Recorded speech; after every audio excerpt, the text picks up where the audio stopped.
সম্মানিত দর্শক, আসসালামু আলাইকুম। ঈদ মোবারক। যে যেখানে আছেন আশা করি আপনারা ভালো আছেন। আর আপনারা অনেকেই দেশের বাড়ি যাইতেছেন, দেখে শুনে গাড়ি ঘোড়ায় উঠবেন, রাস্তাঘাটে চলাচল করবেন, এটাই আপনাদের কাছে আশা করি। সুস্থ সবলে দেশের বাড়িতে পৌঁছেন, দোয়া করি।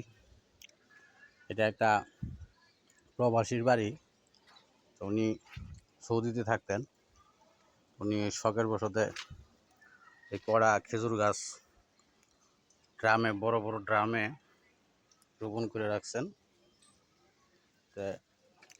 কিছু গাছে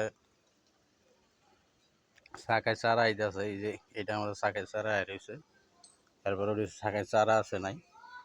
এই যে গাছগুলি সবগুলিতেই ফল আসবে সামনে বছর। এই গাছগুলি 4.5 বছর বয়স হয়েছে আমার জানা মতো। গাছগুলি হাইট মনে করেন 10-12 ফিট। দেখেন,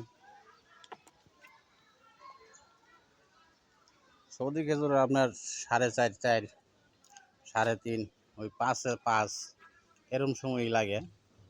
তারপর ওই সাইডে কিছু গাছ আছে, ওই সাইডে ওই একটা, ওই না দুইটা। এরপরে আপনার দেখেন এই যে আনার গাছ, আনার রয়েছে।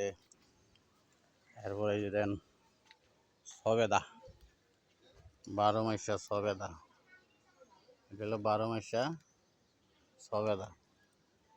এই যে আবার ফুল আসতেছে, এই যে দেখেন 12 মাসা সবেদা। তো ভাইয়েরা যে যেখানে আছেন ভালো থাকবেন, দেখে শুনে রাস্তাঘাটে চলাচল করবেন, যেহেতু দেশের বাড়ি অনেকে যাইতেছেন। আল্লাহ হাফেজ।